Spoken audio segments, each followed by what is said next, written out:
जय श्री कृष्ण। मैं श्याम, आप सबका बंधु, आपका दोस्त, आपका सखा। एक दिन के आवश्यक विराम के बाद में आज नवरात्रा के शुभ अवसर पर पंचमी को मां स्कंद माता के दिन आप सबका गीता साधक संजीवनी स्वाध्याय संवाद एपिसोड 106 में हार्दिक अभिनंदन करता हूँ, स्वागत करता हूँ। बड़ा सुंदर दिन है स्कंद माता। स्कंद कहते हैं भगवान कार्तिकेय को, षडानन, अर्थात माँ की गोद में जब भगवान कार्तिकेय आए तब वो स्कंद माता कहलाए। हर माता जब किसी संतान की, जब एक स्त्री जब संतान की उत्पत्ति करती है तब वो माता बन जाती है, अर्थात तो पूजनीय बन जाती है, वो स्कंद माता कहलाए। हर मातृ शक्ति को, इस स्त्री, बहन, भगिनी, हर को चाहिए कि अपने जीवन में अपने इस अधिकार का उपयोग जरूर करें, स्कंद माता बन जाए, संतान की उत्पत्ति करे, इससे भागे नहीं। यही एकमात्र मार्ग है जो आपका कल्याण करेगा, आपका ही नहीं, आपके द्वारा सृष्टि का कल्याण भी करवाएगा। माँ पार्वती ने जब भगवान स्कंद को, भगवान कार्तिक को उत्पन्न किया तो देवताओं के सेनापति बनकर के बहुत ही कम उम्र में उन्होंने उन उन दैत्यों का संहार किया जो किसी और तरीके से मर नहीं सकते थे। कहने को तो ये भी कहा जाता है कि ऐसा शिवजी और पार्वती जी के अंश से उत्पन्न कार्तिकेय चाहिए थे, तभी भगवान और पार्वती का मिलन हुआ। उसके कारण ही भगवान पार्वती का मिलन हुआ। रामचरितमानस से बड़ा सुंदर व्याख्यान है। और कहते हैं सृष्टि के किसी कार्य के लिए ही भगवान अपने कार्य भी बदल लेते हैं, अपने कार्य भी इसको अनुकूल कर लेते हैं। हम सब भी सृष्टि के कार्य के अनुरूप अपने कार्यों को बदलें, अपने समान संतान उत्पत्ति करने का लक्ष्य लें। एक नहीं, दो नहीं, कम से कम 3 संतान उत्पन्न करें। किसके लिए करें? हमारे जीवन के 3 दुख होते हैं, आदि देवक, आदि भौतिक, आध्यात्मिक। अर्थात जीवन के शरीर आदि, जो सामाजिक शरीर से जुड़े हुए सुखों की प्राप्ति के लिए एक संतान उत्पन्न हो जो आपके जीवन में सुख, शांति, समृद्धि लेके। दूसरे आदि देवक हो, अर्थात वो देवताओं के द्वारा कोई भी कष्ट आए उनको भी समाधान करने में सक्षम हो, ऐसी आदि देवी को। वो सैनिक हो सकता है, वो फौजी हो सकता है, वो साइंटिस्ट हो सकता है, वो देश की अनेक अनेक तरह की सेवा करने वाला योद्धा हो सकता है। आध्यात्मिक, आध्यात्मिक एक ऐसी संतान हो जो मुक्ति के मार्ग पे चले, जो सेवा के मार्ग पे चले, जो अब स्वयं भी मुक्त हो और हमारी 21 पीढ़ियों को भी मुक्त कराए। 3 संतान की उत्पत्ति का संकल्प आज हम स्कंद माता से मांगते हैं। हर सनातन धर्म पालन करने वाले हर हिंदू ये 3 संतान अवश्य पैदा करें। ये 3 संतान पैदा करें तो जीवन का कल्याण हो जाएगा। ये था माँ स्कंद माता, जो विद्या की देवी है, हम सबको बुद्धि देती है। इनका स्थान कंठ बताया गया है, जिसको हम विशुद्धि चक्र कहते हैं। विशुद्धि चक्र में माँ स्कंद माता का निवास दिया गया, और यही आकाश तत्व है, यही खालीपन है, यही ईश्वर का भी है, यही कंठ है जहां से शब्द फूटते हैं। अर्थात माँ सरस्वती का, विद्या का आशीर्वाद भी यहीं से मिलता है। तो माँ स्कंद माता का आज इस शनिवार के शुभ दिवस आपका अभिनंदन करते हैं, स्वागत करते हैं। आइए हम आज के हमारे कथा क्रम में आगे बढ़े, स्वाध्याय में आगे बढ़े। प्रथम, द्वितीय, तृतीय, चतुर्थ, पंचम, षष्ठम अध्याय संपूर्ण हुआ। सप्तम अध्याय के अंतिम छोर पे पहुंचे हैं। आज हम 26, 27, 28 श्लोक पे बातचीत करने में आज के कार्यक्रम आगे बढ़े। उससे पहले आइए हम सब मिलकर के आज प्रथम 6 श्लोकों का संदर्भ ले लेते हैं। प्रथम अध्याय अर्जुन विषाद योग। अर्जुन विषाद में आ जाता है। क्यों आ जाता है? क्योंकि मोह में फंस जाता है और अपना कर्तव्य कर्म छोड़ देता है, इसलिए विषाद है। द्वितीय अध्याय सांख्य योग में अर्जुन शिष्य बन के गुरु से, भगवान से प्रार्थना करते हैं, मेरे लिए उचित मार्ग बताइए, मैं आपका शिष्य हूं। भगवान 2 मार्ग बताते हैं, सांख्य योग और कर्म योग। भगवान कहते हैं स्थित पर हम स्थित होकर हानि लाभ को ध्यान में नहीं रखते, सुख दुख की परवाह नहीं करते, उठो खड़े हो युद्ध करो। लेकिन अर्जुन तीसरे अध्याय में संशय में आ जाता है। फिर पूछता है दोनों में से श्रेष्ठ कौन सा है? भगवान कहते हैं कर्म योग, कर्मों का आरंभ के बिना कोई मुक्ति नहीं पाता, कर्मों को त्याग से किसी को मुक्ति नहीं मिली।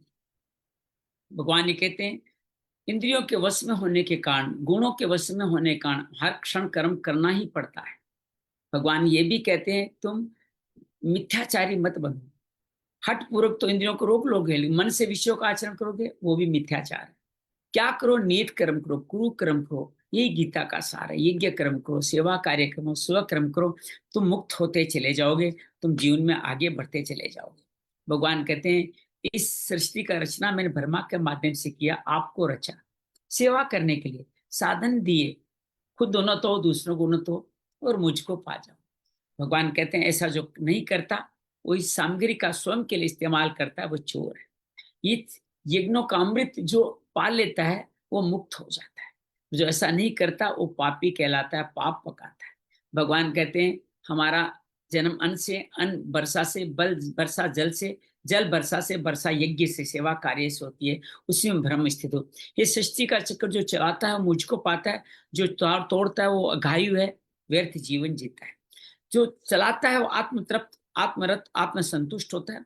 उसको कोई कार्य करना नहीं होता, कुछ कहना नहीं होता, सर्वभूतों के आश्रय के लिए कार्य करता है।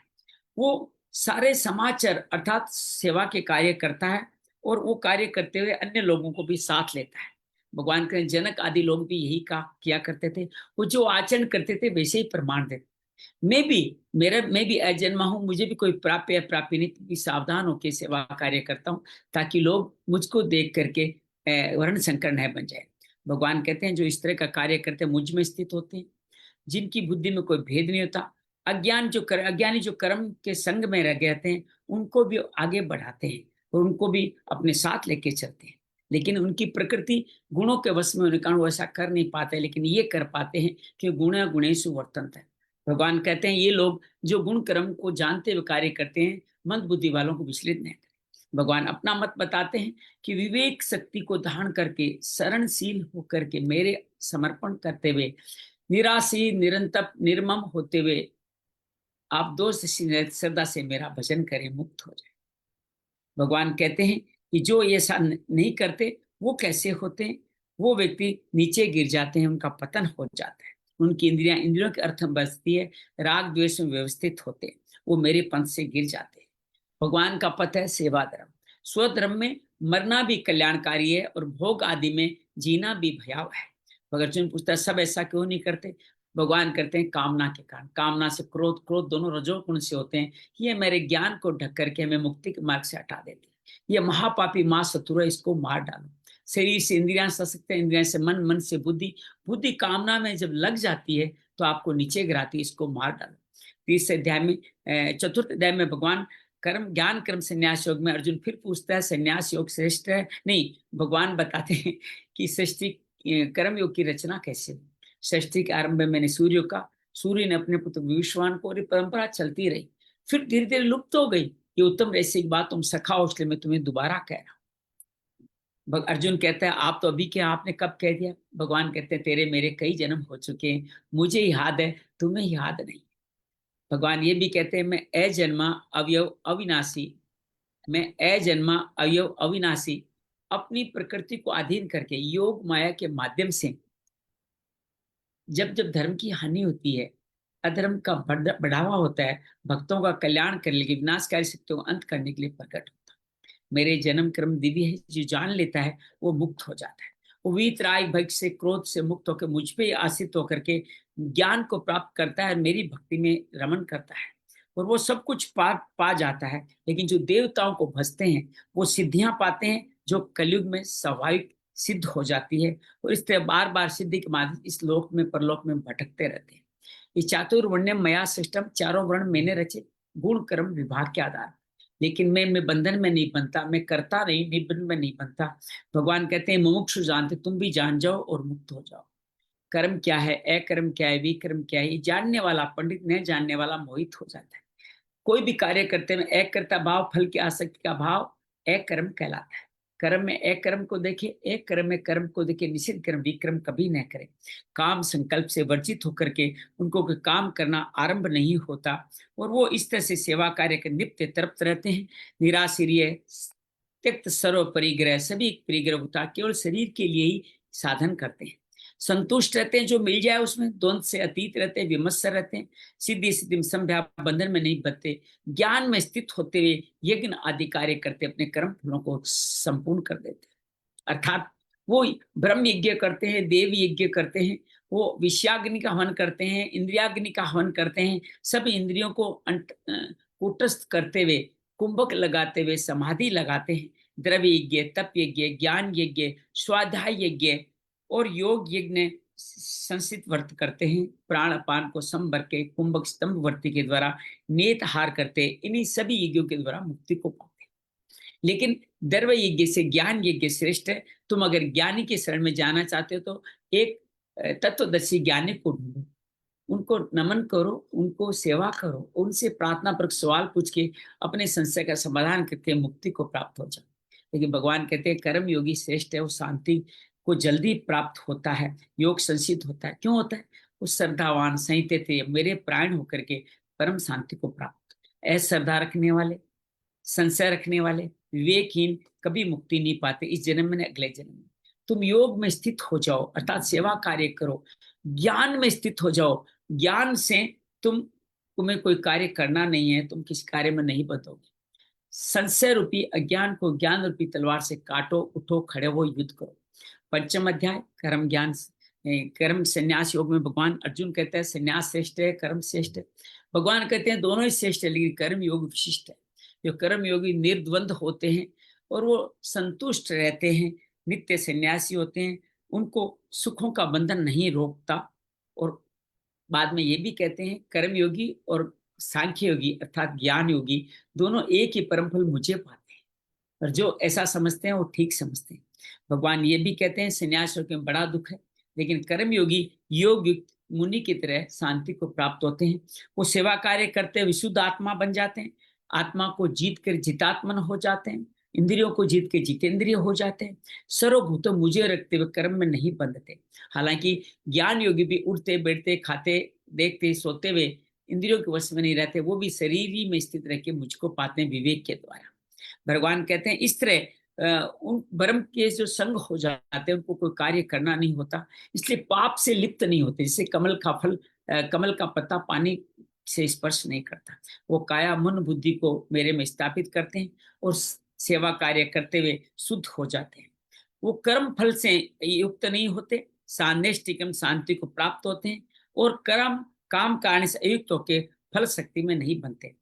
वो 9 द्वारे देवी में इंद्रियों को वश में करते हुए सारे कर्म करते, हालांकि उनको कोई कर्तव्य करना बाकी नहीं है, लोक सेवा के लिए कार्य करते, कर्म फल का कोई संयोग नहीं होता, स्वभाव ही वैसा बन जाता है। भगवान कहते हैं किसी पाप पुण्य में सहभागी नहीं हूं।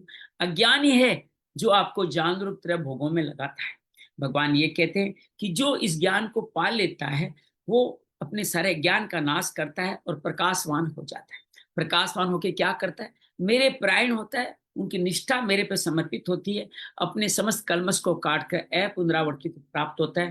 और ऐसी मुक्ति को प्राप्त व्यक्ति कैसा होता है?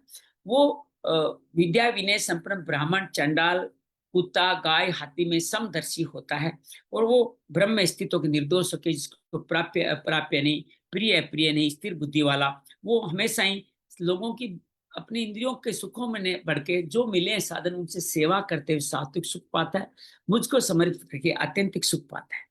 और जो भोगों में रहते हैं, वो दुख योनियों में जाते हैं, उनके जीवन में कभी मैं नहीं आता। वो शरीर के मोक्ष के लिए भी कभी कोशिश नहीं की। काम क्रोध का वेग जिनको होता है वो व्यक्ति कभी सुखी नहीं होते। जो सुख काम क्रोध का वेग नहीं होता वो कैसे होते?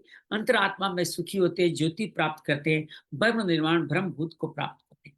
ब्रह्म निर्माण को प्राप्त करने से क्या होगा? अब कलमशों का अध्ययन अंत हो जाएगा, द्वंद्व खत्म हो जाएंगे, सर्वभूत के हित में आप सहजता से काम क्रोध काम करने लग जाए। तो काम क्रोध से जो ये लोग काम क्रोध से मुक्त होते, चेतना उनकी विवेक जागृत होता है, ब्रह्म निर्माण को प्राप्त करके मुझे जान जाते हैं। ध्यान की विधि करता है, जानते कैसे? ध्यान की विधि के द्वारा बाहरी आवरणों से अंदर आते हुए नासिका के द्वारों पर ध्यान रखते, प्राण पान को सम करके, भ्रुकुटी पे ध्यान रख करके, पंच इंद्रियों को अंतर्मुखी करके समाधि में मुझ पे स्थायी होकर भक्त बन करके वो आगे बढ़ते हैं। छठा अध्याय भगवान छठे अध्याय आत्म संयोग में कहते हैं भगवान खुद अपने इसी भक्त का कल्याण करने के लिए बात कहते हैं, जो कर्म फल का आश्रय नहीं लेता, अनाश्रित कर्म फल, जिसको कोई कार्य करना बाकी नहीं है, वो सन्यासी है। सदा सन्यासी, कर्म का त्याग करने से या अग्नि या अन्य चीजों का त्याग करने से कोई सन्यासी नहीं बनता। तो सन्यासी कौन है? जो संकल्पों का त्याग करता है, कामनाओं का त्याग कर देता है, वही सन्यासी, उसी को तुम योगी समझो। भगवान कहते हैं जो योग में आरूढ़ होना चाहता है वो इंद्रियों के वो कर्तव्य कर्म करता है, मननशील योगी होता है, अर्थात लोगों का सेवा कार्य करता है, उनके लिए शांति पाना बहुत सहज हो जाता है। भगवान कहते हैं कि उन इंद्रियां उनके भोगों में नहीं आसक्त होती, कर्म फलों में आसक्त नहीं रहते, अकर्ता होते, संपूर्ण संकल्प का त्याग करने वाला योगारूढ़ कहलाता है। और ऐसा योगारूढ़ को करना क्या चाहिए? योगारूढ़ को अपने आप को जीत लेना चाहिए, अपना उद्धार कर लेना चाहिए सेवा कार्य करके। भोगों में हट बढ़ोगे तो अपने शत्रु कहलाओगे, अपनी आत्मा को जीत नहीं पाओगे, उसको अनात्मा बना दोगे, उसके खुद ही शत्रु बन जाओगे।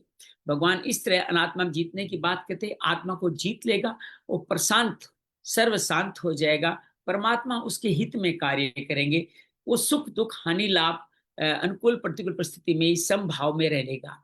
तो ये बड़ा सुंदर वर्णन करते हैं और कहते हैं ज्ञान विज्ञान से तृप्त। ज्ञान क्या है? ईश्वर। विज्ञान मतलब जानना, उससे तृप्त मतलब भगवान को जान के तृप्त हो चुका है, वो निर्विकार हो जाता है, जितेंद्रिय हो जाता है, वो फिर सोना लोहा मिट्टी ढेला पत्थर सभी में समभाव रखता है। और इतना ही नहीं, वो सुहृद प्रेमी मित्र वेरी उदासीन मध्यस्थ बंधु सखा संबंधी पापाचारी साधु सभी में समबुद्धि वाला रखता है। ये कार्य करने वाला व्यक्ति किस तरह से कार्य करता है, किसी में आसन कैसा लगाता है, वो पहले यम नियम का पालन करता है जीवन। अष्टांग योग के पहले नाम उसी में अप्रिग्रह आता है। अप्रिग्रह समस्त पापों की जड़ है। अप्रिग्रह पालन करो सब यम सद गए। भोग बुद्धि से संग्रह न करने का भाव जब आता, इच्छाएं कोई बचती नहीं है, अंतःकरण शरीर वश में आ जाता है, एकांत में होकर निरंतर भगवान मेरा मन मुझ परमात्मा में ही लगाते हैं।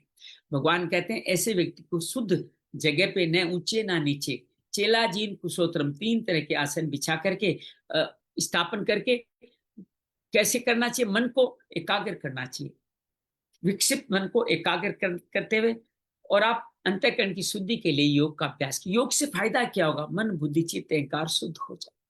कहते तो शरीर भी शुद्ध होता है, लेकिन मन बुद्धि चित्त अहंकार की बात कैसे करें?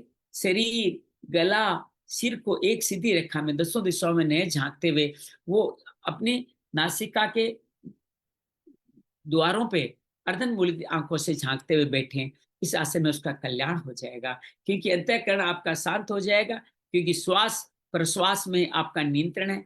वर्तमान में आने के शोक भय से मुक्त होंगे। इंद्रिया अंतर्मुखी है तो ब्रह्मचार्य में विस्तृत हो जाएंगे। सावधान ध्यान योगी इस तरह मन का सेम करे, मेरे चित्त प्रायण होकर के मेरे कार्य में बैठ जाए तो उसका कल्याण हो जाएगा। ऐसे धीरे धीरे मन वश में आएगा और मन को मेरे में ही सदा लगाने वाला, मेरे ही सम्यक स्थिति को पा करके निर्वाण परमा शांति को प्राप्त हो जाएगा। लेकिन भगवान कहते हैं अधिक खाने वाले का, कम खाने वाले का, ज्यादा सोने वाले का, कम सोने वाले का ये कभी सिद्ध नहीं होता। किनका शुद्ध होता है दुखों को नाश करने वाला योग?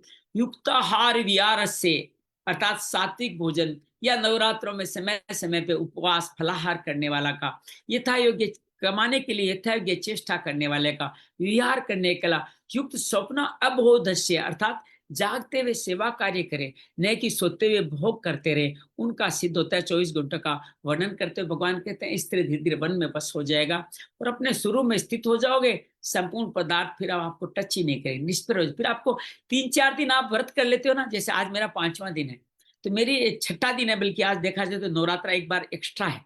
30 तृतीया 2 थी, तो आज 6ठा दिन भी है और 5वां दिन भी है। तो विश्वास कीजिएगा अब किसी चीज के खाने की इच्छा ही नहीं होती, वो निष्प्रह हो जाता है, वही योगी कहलाता है। तो जब आप उपवास करते हैं ऐसे होते योगी कहलाते हैं। फिर आपकी जो भी कार्य करते हो, दीपक की लो जैसे ऊपर जाती है, आप ही सत्व के कार्य में सेवा के कार्य में ही लगते। इस दीपक की लो से उपमा दी। इस तरह से योग का वो सेवन करते रहते, धीरे धीरे चित्त निरुद्ध होता है। संप्रज्ञात से असंप्रज्ञात, सबीज से निर्बीज समाधि, वो निर्बीज समाधि में अपने आप को संतुष्ट होता हुआ देखता हुआ संतुष्ट हो जाता है। इन समाधियों के बाद में वो व्यक्ति अत्यंतिक सुख पाता है, जो अतीन्द्रिय इंद्रियों से जाना नहीं जा सकता, जो बुद्धि से समझा नहीं सकता, उस सुख का अनुभव करता है और फिर ध्यान योगी उस तत्व से, अर्थात मुझको पाकर कभी विचलित नहीं होता। अर्थात जीते जी ही मोक्ष पाता है और विचलित नहीं होता। उसको फिर अद्वितीय बहुत बड़े से बड़ा प्रलोभन आए तो भी विचलित नहीं होता, बड़ी से बड़ी समस्या आ जाए तो भी अपने ध्यान से डिगता नहीं है, उस ध्यान में ही लगा रहता है। कहते हैं, कई लोग कहते हैं संत लोग 24 घंटे ही ध्यान में रहते हैं, कोई भी कार्य करते हैं ईश्वर को समर्पित करके भगवान का भजन करते रहते हैं। तो फिर होगा क्या, दुखों के संयोग का वियोग हो जाएगा। और वो योग जिसका ध्यान योग का लक्ष्य कैसे करें, अनिर्विण चेतसा, बिना उठता मन से निश्चय पूर्वक करेंगे तो आप योगश्चित वृद्धि करके तदा दृष्टु स्वरूप अवस्थान में सहज स्थित हो जाएंगे। भगवान कहते हैं संकल्प से उत्पन्न होने वाली अर्थात इंद्रियों से जुड़ी हुई समस्त आसक्तिपूर्ण कामनाओं को त्याग करके, इंद्रियों को सब ओर से हटा करके अंतर्मुखी करते हुए धीरे धीरे धैर्य पूर्वक सने सने परमात्मा में स्थापित होकर के फिर और कोई चिंतन नहीं करना। धीरे धीरे मेहनत करते, धीरे धीरे सब कुछ हो, माली सिंचे सो गड़ा, ऋतु आए फल हो। तो भगवान इस तरह से इस बात को कहते हैं और इस तरह से आप जीवन का संचालन करते रहते हैं कि मन कभी कभी अस्थिर होगा, चंचल होगा, चिंता नहीं करें, जहां जहां जाता है वहां से पकड़ करके ले आए। कभी हम स्कूल नहीं जाते थे तो भाग जाते तो गली मोहल्ले के लोग पकड़ के ले आते थे, मेरी माँ को पकड़ाते, माँ दो चांटे मारती, जा स्कूल जाओ। इसी तरह मन भी बार बार भटकेगा, बार बार कहीं कहीं जाएगा। उसको 8 विधियां बताई, उन विधियों के द्वारा परमात्मा में भली भांति लगाएं। इसके लिए थोड़ा यत्न करना है। ऐसा करने से फायदा क्या है, अकल्मषम, पाप नष्ट हो जाएंगे, रजोगुण शांत हो जाएगा, मन सरलता शांत निर्मल हो जाएगा और आपको उत्तम सात्विक सुख प्राप्त होने लग जाएगा। इस प्रकार अपने आप को सदा परमात्मा में लगा होता पाप रोकी, ये पाप मुक्त योगी ब्रह्म प्राप्ति रूप वो अत्यंतिक सुख, सात्विक सुख से अत्यंतिक सुख का रास्ता तय कर लेता है। वो जब अत्यंतिक सुख मिलता है तब क्या करता है, सब जगह अपने स्वरूप को देखता हुआ, अपना स्वरूप उसका परमात्मा हो चुका है, तो सब जगह परमात्मा को देखता हुआ ये शुद्ध अंतःकरण वाला योगी संपूर्ण प्राणियों में स्थित अपने स्वरूप को ही देखता है, अर्थात भगवान को ही देखता है। और भगवान कहते हैं जो सब में मुझे देखता है और मुझ में सबको देखता है, उसके लिए मैं कभी अदृश्य नहीं होता, वो मेरे लिए कभी अदृश्य नहीं होती। जिसे भगवान ब्रह्मा जी के लिए बछड़े बन जाते हैं। भगवान कहते हैं एकाकी भाव से, एक तत्व भाव से स्थित हुआ ये भक्ति योगी। भक्ति क्यों है, संपूर्ण प्राणी मुझे देखता है तो उससे बड़ा भक्त कौन सा होगा। वो सब में मुझे देखता हुआ ही बर्ताव करता है। अर्थात कोई कुछ गाली देता है तो ये समझता है भगवान ने गाली दी है, किसने कल्याण किया है तो भगवान के प्रति कृतज्ञ हो जाता है, किसने मेरा कितना अच्छा, वो नित्य निरंतर मुझको ही पाता रहता है। भगवान बार बार कहते हैं इस तरह अपने शरीर की उपमा से, शरीर जो चल रहा है उससे लोगों के सुख से सुखी होता है, दूसरों के दुख से दुखी हो जाता है, और दुखी होकर के खाली बैठता नहीं है, उनका निराकरण का प्रयास करता है, अपनी सेवा माध्यम से प्रयास करता है कि निग्रह हो जाए। और इस तरह से वह मधुसूदन अर्जुन पूछता है कि जो आपने समता वाला योग कहा है, उस चंचलता के कारण मन की स्थिति में मैं अपने आप को स्थिर नहीं देखता। कहते मेरा मन बड़ा चंचल है, ये इंद्रियों को भी मथ लेता है, अपने अधीन कर लेता है, दृढ़ है, जिद्दी है, बलवान है, इसको वायु की तरह अपने मुट्ठी में कसना मुश्किल है। तो आप, भगवान कहते हैं तुम ठीक कह रहे हो, ये मन बड़ा चंचल निग्रह है, लेकिन अभ्यास और वैराग्य के द्वारा, अभ्यास की 8 विधियां, वैराग्य की 3 विधियां भगवान बताते हैं, आप जरूर पढ़िएगा, इससे आप इसको मुक्त कर सकते हो। भगवान बार बार कहते हैं जिसका मन पूरा वश में नहीं होता वो लंबे समय तक श्रद्धा पूर्वक निरंतर अभ्यास करे, वो वश में हो जाएगा, ये मेरा मत है। भगवान ऐसी घोषणा करते हैं, वो प्राप्त हो ही जाएगा। अब अर्जुन फिर कुछ और पूछता है कि चलो मैं लग गया, लेकिन अंतिम समय में मेरा मन थोड़ा विचलित होकर भोगों में लग गया, या भगवान से हट गया, या भगवान में लगा रहा और मेरी मृत्यु हो गई। इन दोनों कारणों में मेरा क्या होगा, मैं कौन सी गति को प्राप्त होगा, मैं कहीं त्रिशंकु की तरह भटक तो नहीं जाऊंगा, मैं बादलों की तरह छिन्न भिन्न तो नहीं हो जाऊंगा, मेरा क्या होगा। ये आप ही इसका समाधान कर सकते हो, क्यों आप स्वयं योगेश्वर है, आप संशय का समाधान।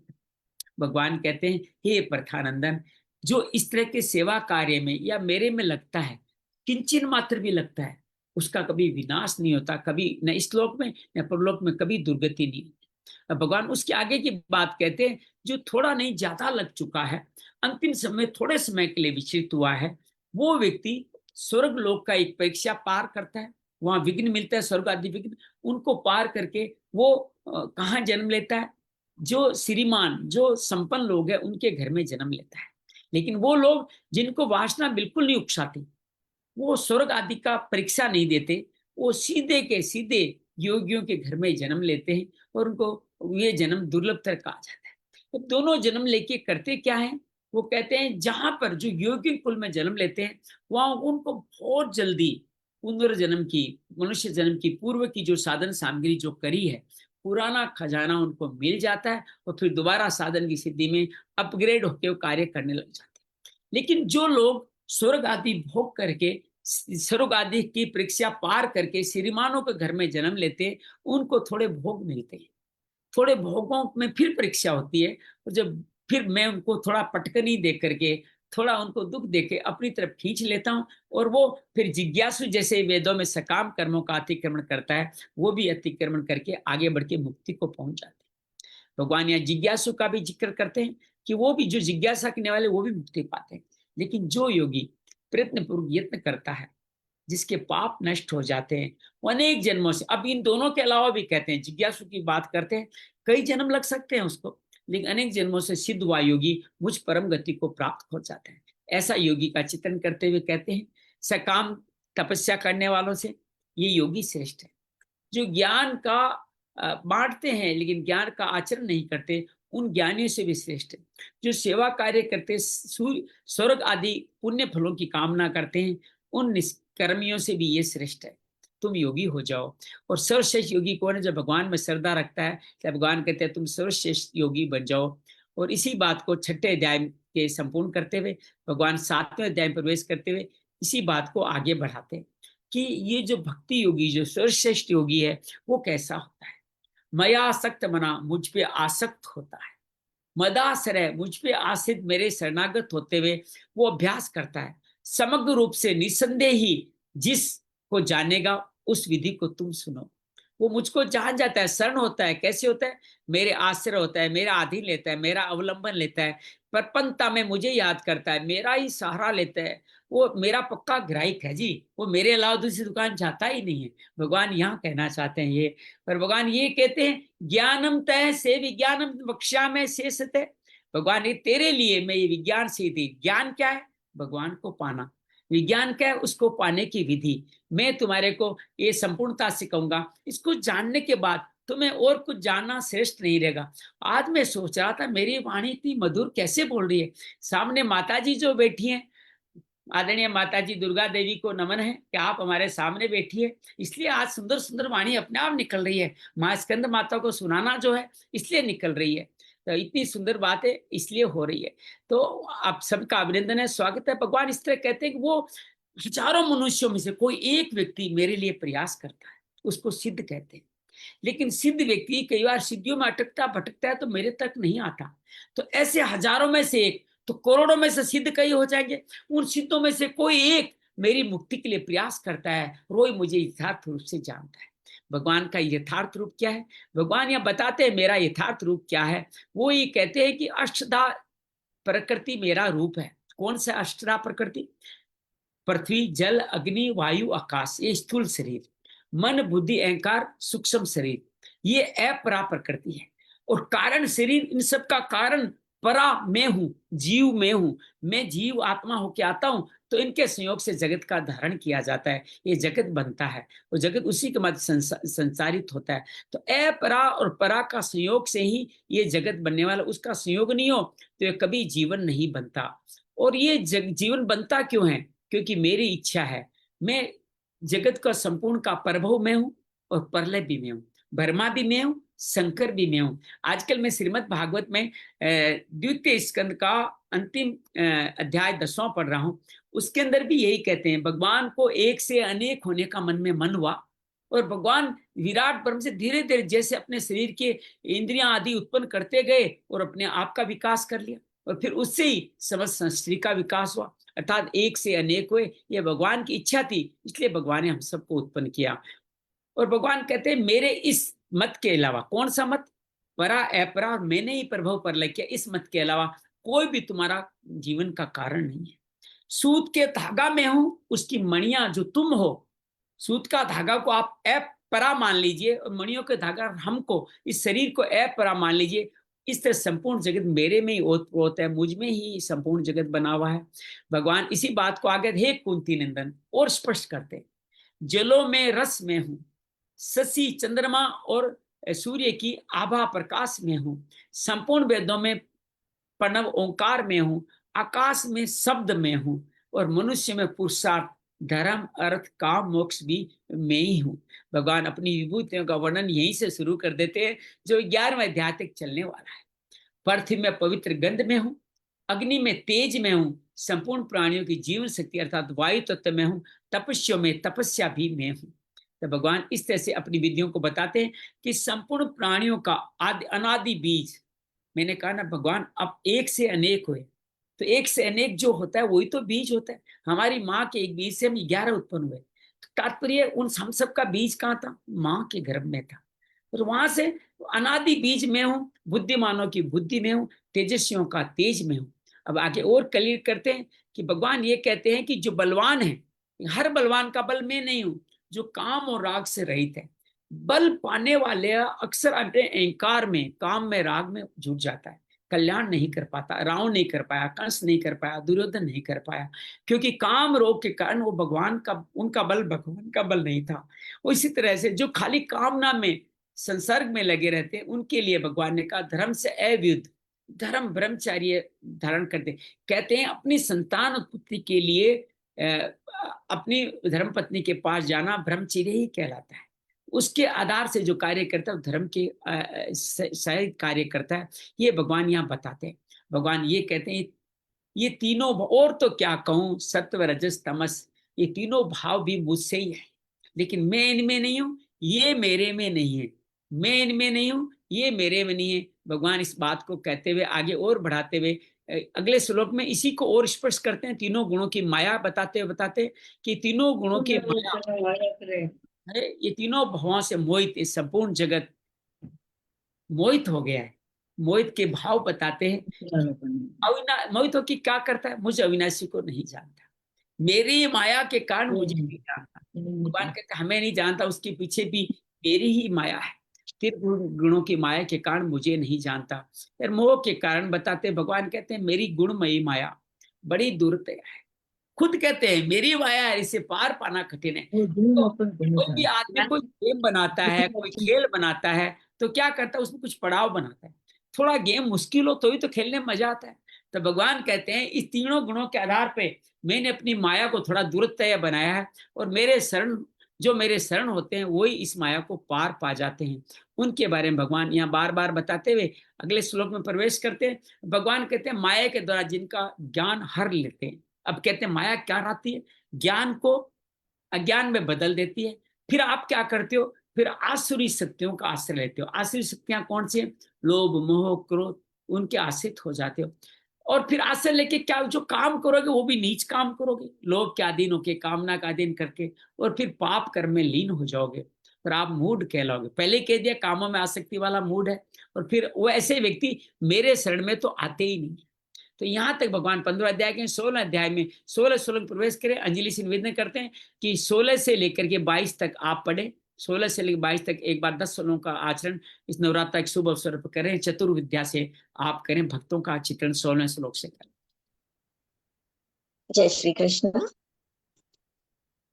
चतुर्विधा भजन्ते माय जना सुकृतिनोऽर्जुन आर्तो जिज्ञासुरर्थार्थी ज्ञानी च भरतर्षभ तेषां ज्ञानी नित्ययुक्त एकभक्तिर्विशिष्यते प्रियो हि ज्ञानिनोत्यर्थम्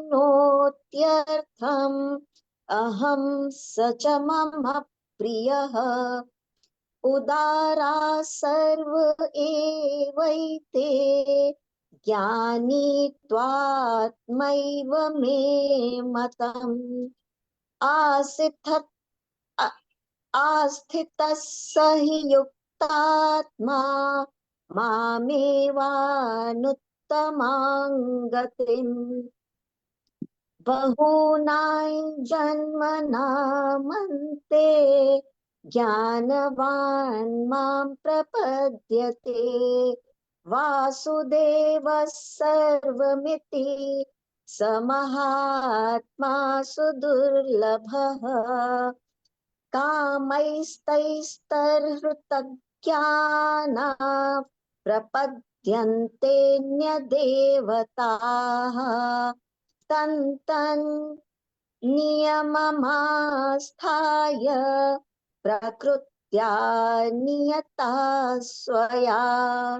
यो यो यान्तनुं भक्तः श्रद्धयार्चितुमिच्छति तस्य तस्याचलां श्रद्धां तामेव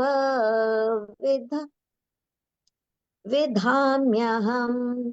सतया श्रद्धया युक्तस्तस्याराधनमीहते लभते च ततः कामान् मयैव विहितान् हितान्। जय श्री कृष्ण। भगवान दुष्कीर्तन के बाद शुभ कीर्तन, अच्छे शुभ कार्य करने का वर्णन करते हैं।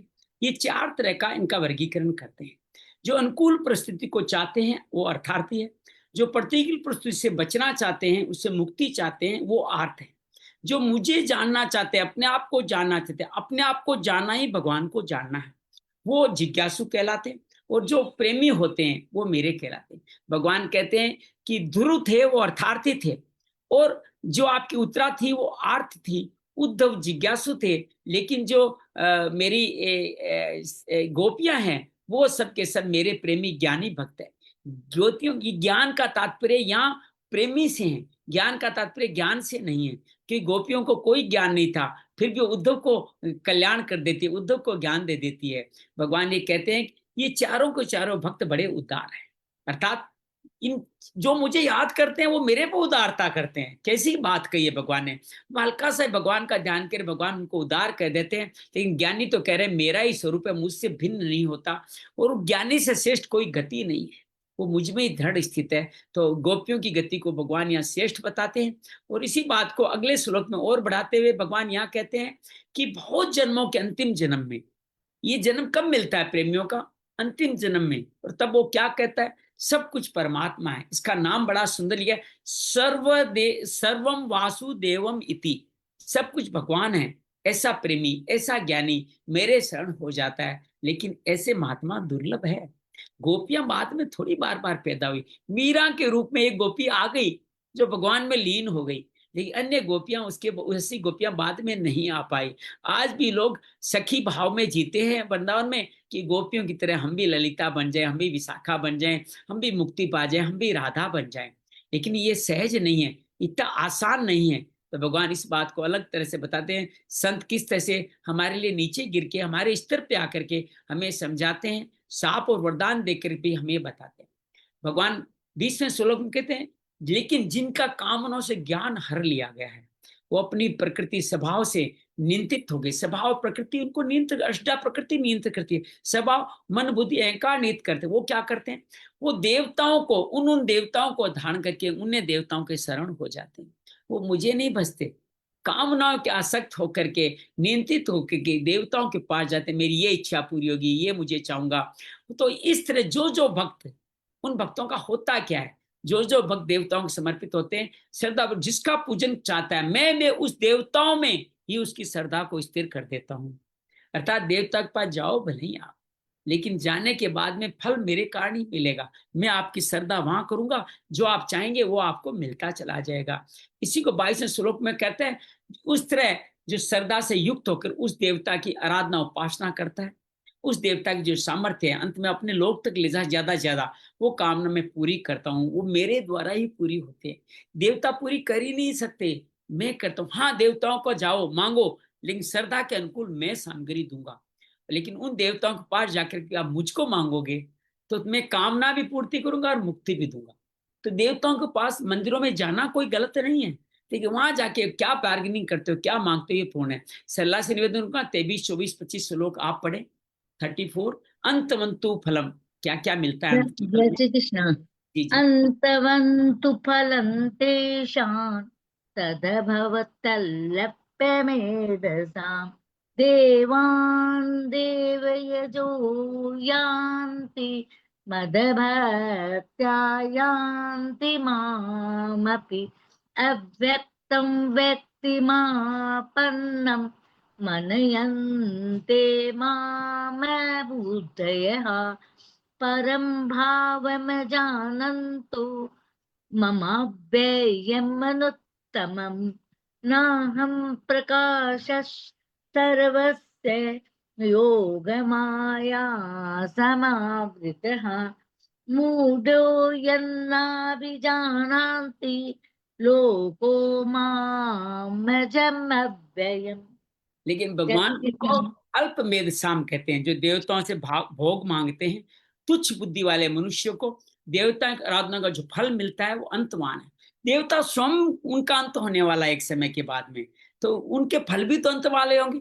जो मुक्त है वो मुक्ति देगा, जो स्वयं नाशवान है वो फल भी नाशवान देगा। देवताओं को पूजन करने वाले देवताओं को प्राप्त होते हैं, और मेरे भक्त जो मुझको पूजते हैं वो मेरे को प्राप्त होते हैं, अर्थात परम मुक्ति को प्राप्त होते हैं। भगवान आद्य कहते हैं अबुद्ध है, बुद्धिहीन मनुष्य। वो बुद्धिहीन, तीन बात, बुद्धिहीन, अबुद्धि है, अबुद्धिहीन हो गया, बुद्धिहीन हो गया, एक बुद्धिमान हो गया, एक अबुद्धि वाला हो गया। परम अविनाशी, सर्वश्रेष्ठ मेरे भाव को नहीं जानते, मन इंद्रियों से परे जो अव्यक्त हूं, मुझको मनुष्य की तरह शरीर धारण करने वाला मान। अर्जुन भी तो यही मानता था। बहुत सारे लोग कृष्ण जी को पता नहीं क्या क्या सुना जाते थे, और हम हमारे आसपास के संतों को पहचान नहीं पाए। हम उनको पता नहीं क्या क्या कह देते, और इस तरह से हम उनसे दूर चले जाते हैं। भगवान से और दूर रास्ता हमारा लंबा होता चला जाता है। तब भगवान बुद्धिमान, अल्प मेधा, अबुद्धि, तीन बात कर चुके हैं। बुद्धिमान जो मुझे जाने, अल्प मेधा वाले देव उनको पूछते हैं। जी जी कोई बात नहीं, ठीक है। अबुद्धि वाले मनुष्य जो भगवान को देवता नहीं मानते, भगवान इसी बात को और 25वें श्लोक में कहते हैं, वह जो मनुष्य सद्यास मुझे अजन्मा अविनाशी ठीक तरह से नहीं जानता, उनके योग माया से अच्छी तरह ढका हुआ प्रगट भी नहीं। जो मुझे जानते नहीं अभी अविनाशी, उनके लिए मैं प्रगट भी नहीं, अवतार नहीं लेता। 26वें श्लोक में भगवान आज की कथा को प्रारंभ करवा रहे हैं। भगवान ये कहते, वेदाहम संतितानि वर्तमानानि च अर्जुन है, भविष्याणि च भूतानि माम तु वेद न कश्चिन है। हे अर्जुन, जो प्राणी भूतकाल में हो चुके हैं तथा वर्तमान में है और जो भविष्य में होंगे, परंतु मुझे मेरे भक्त के सिवा कोई नहीं जानता। न पहले वाले जानते थे, न आज वाले जानते, न आगे वाले जानते। कौन जानता है आपको? मेरे को भक्त जानते।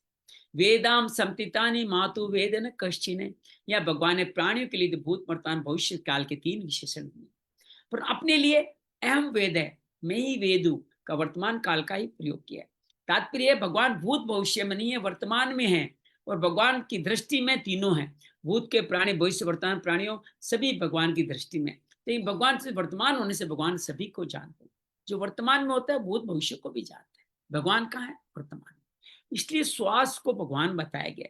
जो ही श्वास में ध्यान लगाते हो आप वर्तमान में आ जाते हो, मन सद जाता है और भगवान में लग जाता है। तीनों काल प्राणियों की दृष्टि में, भगवान की दृष्टि में नहीं। सिनेमा देखने के लिए भूत वर्तमान भविष्य काल का भेद रखता है, पर सिनेमा की फिल्म में सब कुछ वर्तमान में ऐसा हमें लगने लग जाता है। भगवान की दृष्टि में सब कुछ वर्तमान में ही रहता है। संपूर्ण प्राणी काल के अधीन है और भगवान कालातीत है। देश काल वस्तु व्यक्ति घटना परिस्थिति बदलते रहते हैं और भगवान हरदम वैसे के वैसे ही रहते हैं। देखो भगवान को कभी बूढ़े नहीं दिखाया गया है। राम कृष्ण की जितने भी आप तस्वीर मूर्ति फिल्म देखोगे, भगवान हमेशा एक जैसे ही दिखाई देंगे। उन प्राणियों में जो कोई योग, एक और बात कहूं, जो लंबे समय तक साधना करते हैं उनका शरीर चेहरा भी वैसा ही बना रहता है, अर्थात थोड़ा बहुत भगवान के गुण उनमें आने लगते हैं। आप ये जापान के एक ब्लू प्रदेश होते हैं जिनको नीला प्रदेश कहा गया है, वहां पे लोग लंबे समय तक जीते रहते हैं, उनके चेहरे पे वही अलौकिक आभा रहती है। तो वो क्यों कर लेते हैं? योग का अभ्यास करके ज्ञान बढ़ा लेते हैं, युंजन योगी होते हैं, जिसमें जानना चाहेंगे उसमें जान लेंगे। लेकिन भगवान तो युक्त हो गए, बिना योग का अभ्यास के सब मात्र जीवों को, संसार को स्वतः ही जानते। भूत भविष्य वर्तमान के सभी जीव निरंतर भगवान में ही रहते हैं, तो भगवान से कभी अलग हो नहीं सके। भगवान में भी ये ताकत नहीं है कि जीवों से अलग हो जाए। अरे कैसे हो गया? हमारे अंदर जो प्राण है वो तो भगवान ही है, वो अलग होंगे तो हम मर नहीं जाएंगे, फिर हम रहेंगे नहीं। हमें रहें तो भगवान रहेंगे ही रहेंगे, ये बात ओझल हमारी दृष्टि से हो ही नहीं सकती। माँ तो वेद न कश्चन का तात्पर्य है कि इस श्लोक में कई शब्द है, मेरे को कोई नहीं जानता। जो मेरे को अज और अविनाशी नहीं मानते, वो मेरे को साधारण जन्म बनने वाला मानते हैं, उन बूढ़ों से मेरे को, वो मूर्ख हैं, मेरे को नहीं जानते, पर मैं उन सबको जानता हूँ। जैसे बांस की चिक दरवाजे पर लटका देने से भीतर वाले तो बाहर वाले को पूर्णतया दिक्कत, कभी बांस की चिक घरों में लगाते थे, तो भीतर वाले तो बांस की चिक और ऐसा कर दो तो भीतर वाले देख सकते हैं, बाहर वाले नहीं देख सकते। इसी तरह भगवान कहते हैं कि योग माया चिक से आवर्त होने के कारण भगवान को मूढ़ लोग नहीं देख सकते, यदि भगवान चिक को ऐसा करके सबको देख सकते। यह शंका होती है, भगवान सब भविष्य वाले सब प्राणियों को जानते हैं, तो किसकी मुक्ति होगी, कौन बंधन में रहेगा, ये भी जानते। तो भगवान का ज्ञान तो नित्य है, जिनकी मुक्ति जानते हैं उनकी तो मुक्ति होगी, जिनको बंधन जानते हो बंधन में रहेंगे। भगवान की सर्वज्ञता से तो मनुष्य मुक्ति परतंत्र हो गए, फिर तो भगवान करेंगे वही होगा। फिर तो मैं प्रयास भी क्यों करूं, अगर मैं मुक्त हूं तो मुक्त हो जाऊंगा, बंधन में रहूंगा तो मैं बंधन में रहूंगा, अगर मैं प्रयास करूं तो भी बंधन में रहूंगा। तो इस तरह के मनुष्य प्रयत्न क्या साध्य नहीं है। समाधान में गुरु कहते हैं, भगवान ने आपको अपनी तरफ से अंतिम जन्म दिया है, मतलब हर एक को। अब इस जन्म में मनुष्य अपना उद्धार कर ले या पतन कर ले। अभी भगवान का ना आत्मा का उद्धार पतन 7वें अध्याय 27 28 श्लोक में कहा। तो उद्धार पतन का भगवान ने कहा पाप पुण्य में भागीदार नहीं, निर्णय मैं नहीं करता, मैंने आजाद छोड़ रखा है। तो मैं आपके सब जानता हुआ भी कुछ नहीं करता। इस अध्याय के 29 श्लोक भगवान कहते हैं, बहुत जन्मों के अंतिम मनुष्य जन्म जो सब कुछ वासुदेव ही है, वासुदेव सर्वमिति, ये कह के मेरे शरण में होते हुए महात्मा दुर्लभ है। इसका तात्पर्य क्या, मनुष्य पे संपूर्ण प्राणियों की स्वतंत्रता है कि अपने अनंत जन्मों के संचित कर्म समुदाय के नाश के भगवान को प्राप्त कर सकते हैं, मुक्ति कर सकते हैं। अगर यही माना जाए तो कौन सा प्राणी आगे किस गति में जाएगा, ऐसा भगवान का संकल्प है, तो फिर भी हमारी स्वतंत्रता नहीं है, ऐसा करो ऐसा मत करो, ये भगवान संत शास्त्र गुरु आदि का उपदेश भी व्यर्थ हो जाएगा। तो भगवान कहते हैं, जो जो मनुष्य जिस देवता की उपासना करता है उस देवता के प्रति मैं श्रद्धा दृढ़ करता हूँ। अंत समय मनुष्य जिस भाव का स्मरण करके शरीर छोड़ता है वह उसको प्राप्त हो। यह 8वें अध्याय में आएगा, 6ठे श्लोक में अजामिल की कहानी भी आएगी। इस तरह उपासना अंतिम काल स्मरण में स्वतंत्रता भी नहीं रहेगी जो भगवान ने मनुष्य मात्र को दे रखी है। अर्थात जो स्मरण करोगे वही मैं पाऊंगा, ये तुम्हारी स्वतंत्रता है। बिना कारण कृपा करने वाले प्रभु जीव को मनुष्य शरीर देते हैं। मनुष्य शरीर हमें क्या मिला, क्यों मिला, भगवान कृपा करते हैं, जिससे जीव मनुष्य की स्वतंत्रता से अपना कल्याण करे।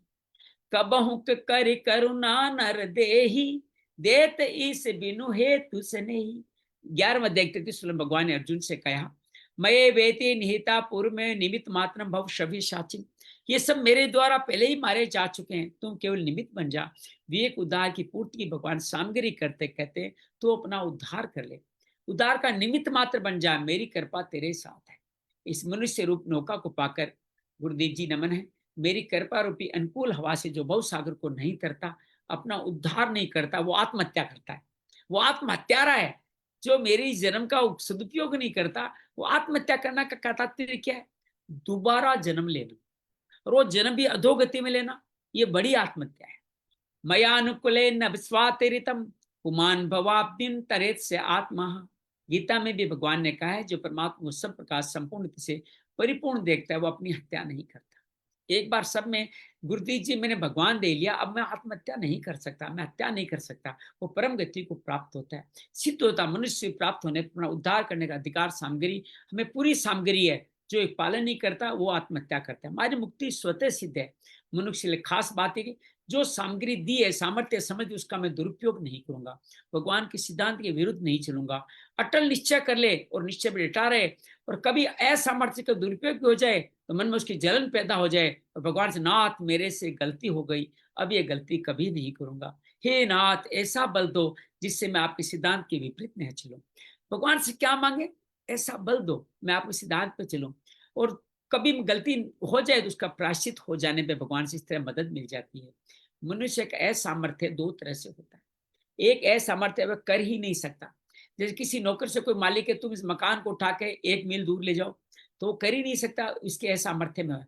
दूसरी असामर्थ्य कर तो सकता है और करना चाहते भी है, फिर प्रमादवश नहीं करता। जैसे भगवान का भजन हम कर सकते, हमें विधि पता है, नहीं प्रमादवश नहीं करते, इसलिए इसको असामर्थ्यता साधक में आती जाते थे।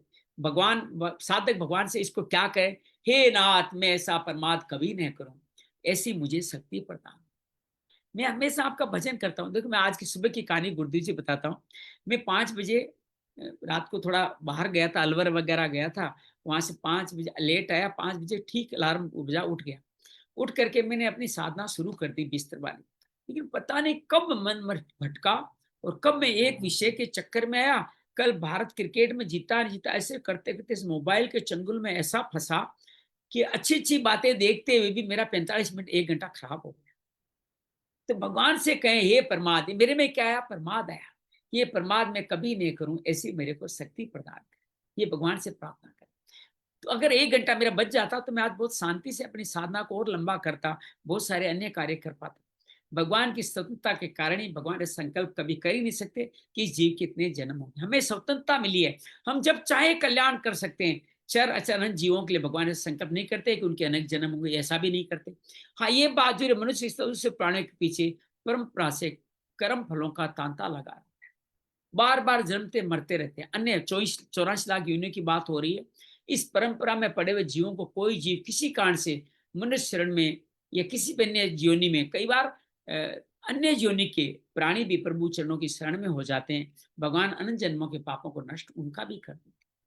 कोटि विप्र बदला गही जाहू, आये शरण तजऊ ही नहीं ताऊ। भगवान सुंदरकांड में ये कहते हैं, सन्मुख होए जीव मोहि जब जन्म कोटि अग्ना सहित भई। तो यहाँ भगवान शंका करते हैं लोग। भगवान सब जीवों को जानते हैं, जिनको बद्ध जानते हो बद्ध रहेगा, मुक्त जान मुक्त। तो भगवान का ज्ञान नित्य है, तो भगवान सबका कल्याण क्यों करने नहीं देते? भगवान कहते हैं आप स्वतंत्र हो, मैंने आपको अंतिम जन्म ही दिया है, मैंने सबको मुक्ति के लिए। अच्छा कोई बताइए, स्कूल में आपको दाखिला देते हैं फेल होने के लिए देते हैं क्या? आपको इसलिए दाखिला देते हैं ना, आप पाठ होकर अगली कक्षा में चला जाओगे। तो ऐसे ही भगवान ने हमें दाखिला पास होने के लिए दिया है। भगवान का ज्ञान नित्य है, सब भगवान के ज्ञान के अंतर्गत है। तो इसको हम पाएं और इसको पहचान जाएं तो हम अपने आप को मुक्त कर पाएंगे, अपने आप को जान पाएंगे। वेदा हम मैं जानता हूँ, भगवान भूत भविष्य वर्तमान सब में सदा वर्तमान है। लेकिन भगवान में न भूत है, न भविष्य, न वर्तमान है।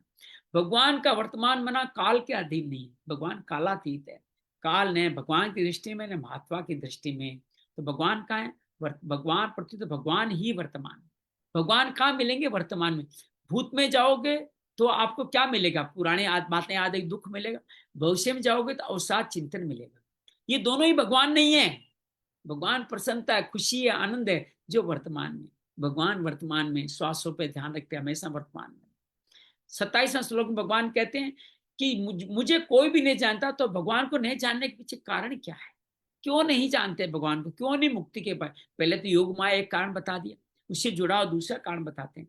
इच्छा द्वेष समुत्थत्वेन द्वंद्व मोहेन भारत है, सर्वभूतानि सम्मोम सर्गे यान्ति परंतप।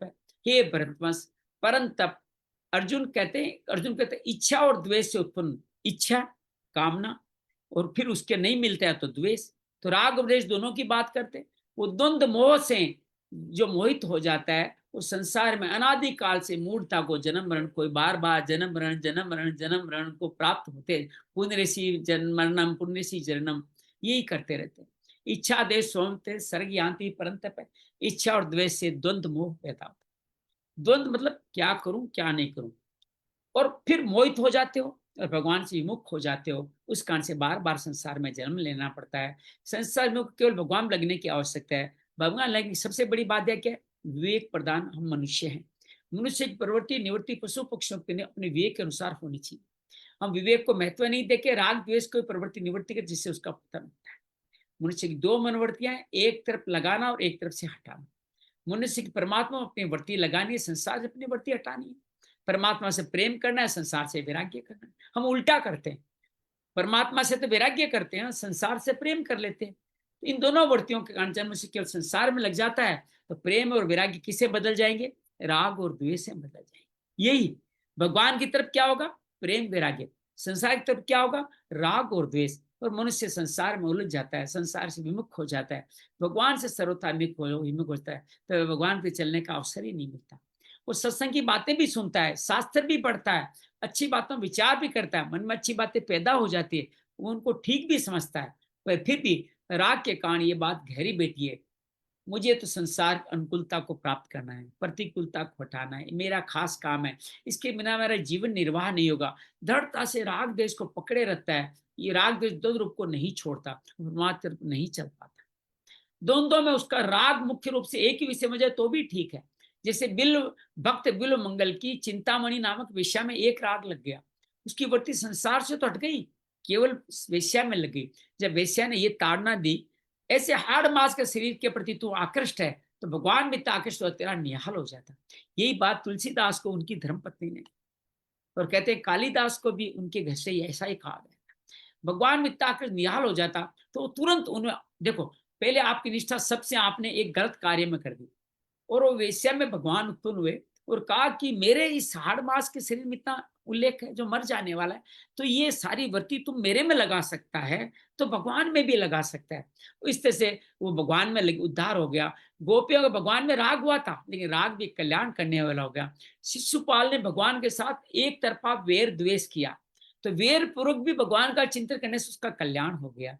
कंस को भी भगवान से भय हुआ और भयवर्ती से भगवान का चिंतन किया और उसका कल्याण। देखा, आप जिससे भय करते हो हमेशा उसी को याद करते हो, पता नहीं चोर आ जाएंगे, पता नहीं घाटा लग जाएगा, पता नहीं नुकसान हो जाएगा, मेरे को सांप काट जाएगा, अनेक अनेक तरह के भय है हमारे अंदर। तो आपको ये भयवर्ती के कारण, उनको भय किससे था? भगवान से था। तो दुश्मनी भी किससे लो? भगवान से लो। भगवान से दुश्मनी लेके भय पूर्वक उनका चिंतन करो, द्वेष पूर्वक चिंतन करो। लेकिन भगवान का चिंतन, शिशुपाल और कंस भी भक्ति के आनंद को तो नहीं ले सके, परंतु वो भगवान की तरफ आकर्षित हो गए, उनका भी उद्धार हो गया। रावण का भी ऐसे उद्धार हो।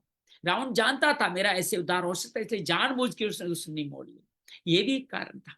संसार में राग द्वेष काम को ठीक बेठीक, अनुकूल प्रतिकूल द्वंद्व रहने से मूर्खता दृढ़ होते, मनुष्य का पतन। तो दूसरी रीति से ये समझे, संसार का संबंध द्वंद्व से दृढ़ होता है। जब कामनाओं को लेकर मनोवृत्ति का प्रवाह संसार तक खो जाता है, तब संसार की अनुकूलता प्रतिकूलता को राग द्वेष होता है। अर्थात एक ही पदार्थ कभी ठीक लगता है, कभी बेठीक लगता है। ठीक लगता है तो राग होता है, बेठीक लगता है तो द्वेष होता है। जैसे संसार का संबंध द्वंद्व दृढ़ हो जाता है। पद से द्वंद्व रहित होने की भगवान ने आज्ञा निर्द्वंद के रूप में दिए। निर्द्वंदी महाभाव सुखम बंधात प्रमुच्यते, अर्थात 5वें अध्याय के श्लोक में यही कहा, सुख दुख द्वंद्वों से रहित होकर भक्त जन अविनाशी पद को प्राप्त। और आगे कहेंगे, द्वंद्वेर मुक्ता सुख दुख संजय गच्छन्ते मूढ़ा पदम अव्यंततः, 15वें अध्याय के 5वें श्लोक में भगवान ने द्वंद्व को मनुष्य का खास शत्रु बताया है। निर्द्वंदा बार बार कहते हैं ना भगवान, द्वंद्व मोह से रहित होते हैं, दृढ़वर्ती भगवान का भजन करते हैं। गीता में भगवान बार बार द्वंद्व रहित होने की बात करते हैं। जन्म मरण के जाने का कारण यही है, अज्ञान। पर संत वाणी को देखा जाए तो कहते हैं राग के कारण परिस्थिति का दुरुपयोग ही जन्म मरण का कारण है। फल इच्छा के साथ शास्त्र में विहित कर्म करने से, प्राप्त से दुरुपयोग करने से, अर्थात भगवत आज्ञा निरुद्ध कर्म करने से सत असत योनि की प्राप्त होती है। देवताओं की योनि, 84 लाख योनि, नरक, ये सभी असत है। आप स्वर्ग लोक भी चलेंगे वो भी अकल्याणकारी है, और 84 लाख योनि भी वैसे ही अकल्याण, जैसे नरक अकल्याणकारी है। प्राप्त स्थिति का सदुपयोग करने से सम और जन्म मरण मिट जाता है। तो सदुपयोग कैसे करें? जो अवस्था मिले इसको दुरुपयोग न करें तो सदुपयोग अपने आप हो जाएगा। शास्त्र लोक मेरे अनुकूल काम होने लग जाएगा। तो दुरुपयोग न करें, सदुपयोग हो जाएगा। साधकों में बात गहराई से बैठे, साधन भजन जप ध्यान आदि करने का विभाग अलग है, संसारिक काम दा करने का विभाग अलग है।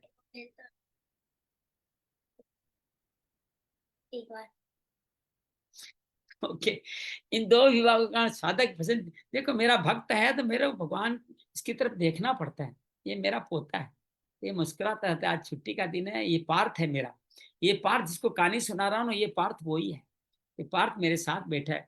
इन दो विभागों के कारण साधक भजन आदि को बढ़ावा देता है, संसारिक काम धंधा करते हुए भावना नहीं देता। परमार्थिक और सांसारिक क्रिया में भेद होने पर साधक के भाव में भेद नहीं होना चाहिए। परमार्थ करे संसार की, दोनों में ये मैं साधकों को भगवत प्राप्ति करनी। आप खाना बना रहे हैं, आप भोजन खाना कमा रहे हैं, दोनों में आप भगवान के लिए कार्य करें, ये भाव होना चाहिए। क्रिया में भेद नहीं होना चाहिए। भेद नहीं रखा तो परमार्थिक और संसारिक गतिविधियां एक ही हो जाएगी। मैं श्री हरि का काम कर रहा हूँ, श्री हरि के लिए प्रसाद बना रहा हूँ, श्री हरि के लिए सेवा कर रहा हूँ, तो आपकी जो भी कार्य करेंगे वो भी अलौकिक हो जाएगा, परमार्थिक हो जाएगा। भगवान कहते हैं संसार बंधन का मूल कारण अज्ञान है। अज्ञान की अपेक्षा के कारण ही मनुष्य राग द्वेष द्वंद से संसार में ज्यादा फंसता है। और भगवान तीनों गुणों से मोहित प्राणी मेरे को नहीं जानता। ऐसे मोहित प्राणी न संसार को जानते न भगवान में। तो संसार में रचे पचे रह के मनुष्य संसार को नहीं जान सकता, भगवान से अलग रह के भी नहीं जान सकता। संसार का से अलग होने पर ही भगवान का ज्ञान भगवान से अभिन्न होता है। संसार नहीं है, यही संसार का ज्ञान है। वास्तव में जो है ही नहीं, रहता ही नहीं, उसका ज्ञान कैसा? संसार है ऐसा मानना ही अज्ञान है। संसार है ही नहीं, तो भगवान द्वंद्व मोह से मोहित होने वाली बात की। अब द्वंद्व मोह से रहित लोग हैं, उनकी बात करते हैं। 28वें श्लोक में पहुंचते हैं। वहां भगवान कहते हैं, हे सात्वत गतम पापम जनानाम पुण्य कर्मणा ते द्वंद्वो निर्मुक्ता भजन्ते माम दृढ़वता। परंतु जिन पुण्य कर्मा मनुष्यों के, हम सबके बारे में बात करते हैं, पुण्य कर्मा मनुष्यों के पाप नष्ट हो गए, पुराना खाता क्लीन हो गया है। हम भी जिज्ञासु हैं, या अर्थार्थी है, या द्वंद्व है, या हम लोग पिछले जन्म में कुछ सेवा कार्य करके हैं, कुछ भजन करके हैं। वो व्यक्ति द्वंद्व मोह से रहित होकर मनुष्य दौड़वर्ती होकर मेरा भजन करते। देखिए आप लोग सब आ जाते हैं ना, समय जो भी दूं, मेरे को 10 बजे जाना था, मैंने 8:15 का समय दिया, फिर भी आ गए। तो आप क्या हो गए? दृढ़वर्ती हो गए। गुरुदीप जी की समस्या थी, सरला की समस्या थी, वो तो सरला तो कहती आज बढ़िया हुआ जल्दी आ गया, मैं 35 मिनट ज्वाइन तो कर ली, मुझे तो 9 बजे से जाना था वहाँ ऋषिकेश में गीता भवन में नवपरायण चलता है रामचरितमानस। हजारों लाखों लोग दूर दूर से आकर के विश्व कल्याण के लिए रामचरितमानस का सम सवेत स्वर में वाचन करते हैं। तो वो जाना, लेकिन कुछ देर तक तो आ गई। तो भगवान कहते हैं द्वंद्व मोह दृढ़वर्ती मेरा भजन करते हैं। ये श्याम गतामाम जनानाम पुण्य कर्मणाम।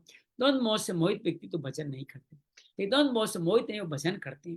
वो भजन नहीं करने वालों की अपेक्षा भजन करने वाले विलक्षणता बताने के लिए यहाँ तू शब्द आया, जिन्होंने अपने को भगवत प्राप्ति ही करनी है, इस उद्देश्य को पहचान लिया है, स्मृति आ गई है। मनुष्य शरीर भोग भोगने के नहीं है, भगवान की कृपा प्राप्त करने के लिए मिला है। जिनका ऐसा दृढ़ निश्चय हो गया है, वे मनुष्य पुण्य कर्म है। गुरुदेव जी अंजलि जीवन में एक बार एक पल ऐसा बीता मेरे जीवन में कि मेरे 2 पुत्र हैं, और मुझे लगा क्या मेरा पूरा जीवन 2 बेटों के लिए ही, मैं जो कुछ कमाऊंगा उनके लिए कमाऊंगा, कैसे उनका कल्याण होगा? नहीं, उनका भी कल्याण नहीं होगा, और मेरा तो एक कल्याण हो ही जाएगा। ये जो ही घंटी बजी तो ही दुनिया बदल गई, तो ही दुनिया बदल गई। क्या भगवान ने, माता पिता ने जन्म से 2 व्यक्तियों का कल्याण करने के लिए, वो कल्याण भी वो मानेंगे नहीं, ना होने वाला है। मैं कहाँ फंस गया? तुरंत 1 सेकंड में आपका कल्याण हो गया। जिन मनुष्य अपने को भगवत प्राप्ति करने से उद्देश्य पहचान लिया है, अर्थात जिनको उद्देश्य की स्मृति आ गई है, वो भोगने के लिए भगवान की दृढ़ हो गया, वो मनुष्य पुण्य कर्म है। अर्थात प्रिय एक जो शुद्धि होते, पवित्र रहते, यज्ञ दान तप आदि क्रियाओं से नहीं आती, वो आती है हमें तो भगवान की तरफ चलना है, ये निश्चय स्वयं होते ही आ जाए। यज्ञ दान तप क्रिया तो बाहर से होती रहती है, लेकिन पहले समर्पण तो आए। नहीं तो यज्ञ दान तप करते भी आप सकाम कर लेते हैं, अर्थात फलों की प्राप्ति चाहते हैं, फिर दूर हो जाते हैं। अंतगतम पापम, यह कहने की निश्चय मेरे को तो केवल भगवान की तरफ जाना है, उसके पापों की जड़ कट जाती है। अर्थात भगवान ने कहा 1.5 पाप है, 1.5 पुण्य है। भगवान से मुख होना पूरा पाप है, और दुर्गुण दुराचरण लगना आधा पाप है। पहले विमुख हो गए 1 पाप, और दुर्गुणों की तरफ लगे 1.5 पाप। ऐसे भगवान के सम्मुख होना पूरा पुण्य है, सदगुण समाचरण रखना आधा पुण्य है। अरे पहले सम्मुख हो जाओ, फिर आधा पुण्य भी कमा लेना यज्ञ दान तप करके, लेकिन भगवान को मान तो लो। तो भगवान को विरोध करने वाले भी पूरे पापी नहीं होते, लेकिन जो भगवान के विरुद्ध कार्य करते वो पापी होते। तो भगवान ये भाव को कहते हैं, जिनका लक्ष्य केवल भगवान है, वे पुण्य कर्म है। भगवान का लक्ष्य सब पाप नष्ट हो जाते हैं। भगवान का लक्ष्य पुराने के संस्कार से पाप हो भी जाता है। मान लो पुराना कोई बात है, मेरे से कोई, जैसे मैंने आज सुबह कहा, मेरे से 1 घंटा प्रमाद आ गया, पाप हो गया तो भी वो रहेगा नहीं, कि हृदय विराजमान भगवान जो है उस पाप को भी नष्ट कर देंगे। विक्रम यचोपतीतम कथनचित धुनोति सर्वहृदि सन्निविष्ट है। तो भगवान सच्चे हृदय से दृढ़ निश्चय कर ले, आगे मैं कभी पाप नहीं करूंगा, उसके पाप नहीं रहते। कितना आसान अंजलि मुक्ति का रास्ता बनाया, कि जो हो गया जो हो गया, अब मैं पाप नहीं करूंगा, उसके पाप नहीं रहते। ते द्वंद्व भो निर्मुक्ता भजनते माम धड़वर्ता। तो पुण्य कर्मा लोग द्वंद्व सहित होकर धड़वर्त भगवान का भजन करते हैं। द्वंद्व कई तरह के होते हैं, भगवान में लगे या संसार में लगे। परलोक के लिए तो भगवान का भजन आवश्यक है, ई लोक के लिए संसार का काम भी आवश्यक है। अरे भाई घर का काम भी तो कर लो कुछ, ये हमेशा सुनती रहोगी क्या अंजलि? खाना तो बना दो हमारे लिए। तो ये भाव चलता रहता है। वैष्णव, सेव, शाक्त, गणपत, सौर, पंचदेव कहे गए हैं हमारे। वैष्णव भगवान विष्णु, सेव का मतलब है भगवान शिव, शाक्त का मतलब है देवी माँ जिनका भी नवरात्र चला है, गणपत का मतलब गणपति जो महाराष्ट्र के लोग ज्यादा मानते हैं, और सौर सूर्य को मानने वाले जो हमारे देश से बाहर वियतनाम, कंबोडिया या इंडोनेशिया में ज्यादा लोग रहते हैं। किस संप्रदाय में चलें, किस में नहीं चलें, कौन सा मार्ग चलूं, द्वैत चलूं, अद्वैत चलूं, विशिष्टाद्वैत चलूं, सुधाद्वैत चलूं, अचिंत्य भेदाभेद, कई तरह के सिद्धांत है। किस सिद्धांत को स्वीकार करें, किस सिद्धांत को स्वीकार नहीं करें। परमात्मा के लिए कौन सा भक्ति योग करूं, भगवान ने कई बता रहे हैं, भक्ति योग, ज्ञान योग, कर्म योग, ध्यान योग, घट योग, लय योग, मंत्र योग, कौन से मार्ग पर चलूं, किस पे नहीं चलूं, ये द्वंद्व भी होता है। संसार में होने वाले अनुकूल प्रतिकूल, हर शोक, ठीक बेठीक, सुख दुख, राग द्वेष, सभी द्वंद्वित तो है। सभी परमार्थिक संसारिक द्वंद्व मोह से मुक्त हुए मनुष्य दृढ़वर्ती होकर भगवान का भजन करे, वो इनमें किसी में नहीं फंसते, वो सबको एक ही मानते हैं, निराकार साकार को एक मानते हैं, समस्त पंचदेव को एक मानते हैं, और भगवान के अनुकूल प्रतिपस्थिति को भगवान के हर योग को अपना मानते हैं। ये अपनी रुचि योग्यता के अनुसार, श्रद्धा विश्वास अनुसार अपने अपने इष्ट को पहले सगुण माने, साकार माने, फिर निर्गुण माने, निराकार माने, द्विभुज माने, दो भुजाओं वाले, चार भुजाओं माने, सहस्त्र भुजी कैसे माने, पर संसार की विमुक्ता परमात्मा समता में सभी एक, संसार से अलग है भगवान। ये सारे भक्त चाहे दो भुजाधारी को पकड़े या चार भुजे, वो नानक भजे या कृष्ण भजे, वो राम भजे या कोई महावीर भजे, लेकिन वो सब के सब ये मानते हैं कि भगवान, मेरी श्रद्धा उसमें है, मैं संसार नहीं हूं, मैं भगवान हूं। जिसकी श्रद्धा उसके लिए वही पद्धति, जिसमें जिसकी श्रद्धा है उसके लिए वही पद्धति श्रेष्ठ है। अर्थात भगवान हर धर्म की यहाँ बात करते हैं, क्योंकि भगवान ने जब गीता कही ना अंजलि, तब कोई धर्म था नहीं, तब भगवान का जो भी पद्धति आप अपना लो वो पद्धति तुम्हारा कल्याणकारी है, बस संसार से मुक्त होना है, भगवान के सम्मुख होना है, बस इतना भान करना है। दूसरों की तो उसी पद्धति का अनुसरण करना चाहिए, जो पद्धति आपके अनुकूल हो उसके लिए करें। दूसरों की पद्धति, निष्ठा की निंदा करना, उनको 2 नंबर का मानना दोष है। अरे भाई, मेरी विधि श्रेष्ठ है, ये दूसरों की विधि गलत है, ये दोष है, ये गलत है। भगवान कहते हैं जब तक साधन विषय द्वंद रहता है, साधन अपने पक्ष का आज्ञा, दूसरों को निरोध निराधार द्वंद है, तभी आप दूसरों को निरादर करें। साधन के भगवान के समग्र रूप का अनुभव नहीं होता, तो आदर सब पद्धति निष्ठाओं का अनुसरण अपनी पद्धति, आदर सबका करें, निष्ठा अपने पद्धति में रखें, तो साधन विषय द्वंद मिट जाएगा। आप दूसरों की आलोचना करें। हम लोग अभी है ना दिल्ली में एक आरोग्य धाम खोल रहे हैं लोगों की सेवा करने की, उसी के लिए मैं दिन में 4-5 घंटे लगाता हूँ। कल मैं उसी में श्री राम लला की मूर्ति लेने के लिए अलवर गया। हम अयोध्या की जैसी सेम मूर्ति वहां लगाना चाहते थे। अब हमारा जैसा ही काम यहाँ आनंदपुर, एक महाराष्ट्र मध्य प्रदेश में जगह आनंदपुर, वहाँ के एक पूरा समुदाय है जो पाकिस्तान से आया था। आनंदपुर ट्रस्ट का भी ऐसा ही सेवा कार्य है। हमने सोचा हमारे कंपटीटर हम उनके पास कैसे जाए, लेकिन एक भक्त हमें लेके चला गया। हम उनके महात्मा जी से मिले, और महात्मा जी कह रहे तुम्हारा मेरा मकसद एक ही है, आपस में कैसा कंपटीशन, तुम्हें जो भी साधन सुविधा चाहिए मुझसे ले लो। समझ में आई बात? कि दूसरों के सेम कार्य करने वालों के प्रति भी आपका ये भाव रखना ही परमात्मा को मानना है। आप अपना तो करो, दूसरों में आलोचना करो, बात नहीं, उसको भी मानो, करा अपना है, वो करेंगे अपना ही, लेकिन मेरी आलोचना नहीं करें, हमारे संगठन की आलोचना नहीं करें, उसके प्रति भी लगा रहता है। तो मनुष्य मात्र की प्रकृति है, ऐसा एक स्वभाव होता है, परमार्थिक बातें सुनता है तो समझता है, साधन करके अपना कल्याण करता है।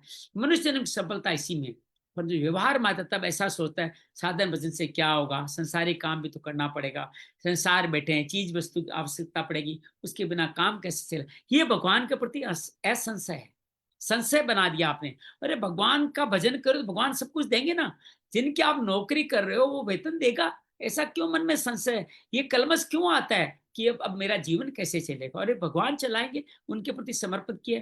भगवान के चलने वालों जिन्होंने एक निश्चय किया, मेरे को तो अपना कल्याण करना है, संसारिक लाभ हानि कुछ भी हो जाए उसकी कोई परवाह नहीं। क्या कहा, अत्यधिक सुख अत्यधिक लाभ में विचलित नहीं होता, वो अनिर्विण चेसा ध्यान योगी मेरा। संसार में जितनी भी सिद्धि आंख मीचते ही कुछ नहीं है। भगवान बार बार कहते हैं समली नहीं नो रही किंचित अस्ति, संसारी वस्तु को प्राप्त करते दिन हमारा काम चलेगा, ऐसा विचार के भगवान की तरफ ही लग जाते हैं। संसारिक आदर निरादर आदि की तरफ ध्यान नहीं देते, इससे मनुष्य द्वंद्व मोह से छूटे हुए।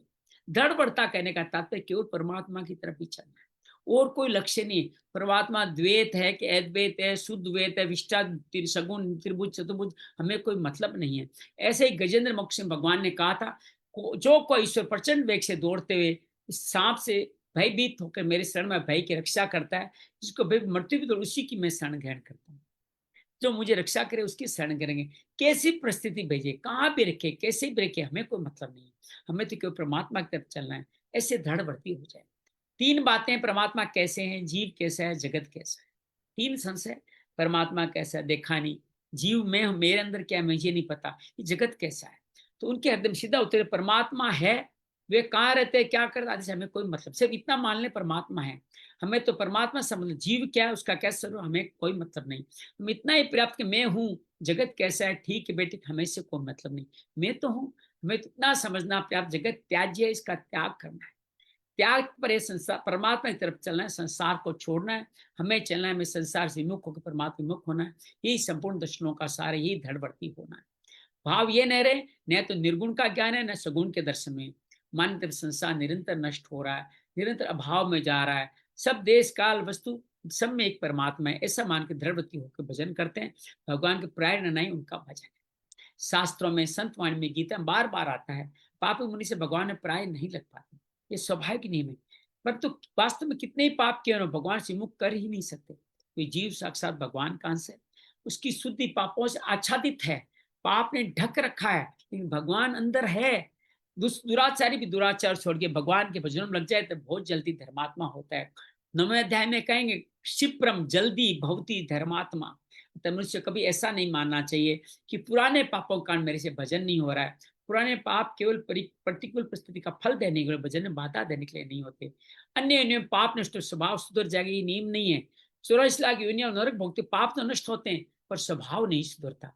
मनुष्य में पाप रहने पर भी मनुष्य का स्वभाव सुधर सकता है।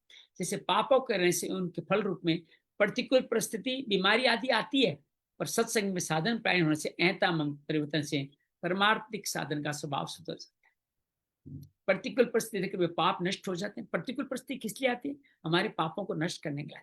प्रतिकूल परिस्थिति का वेलकम कीजिए, स्वागत कीजिए कि मेरे पाप नष्ट हो रहे हैं, पुण्य बढ़ रहे हैं।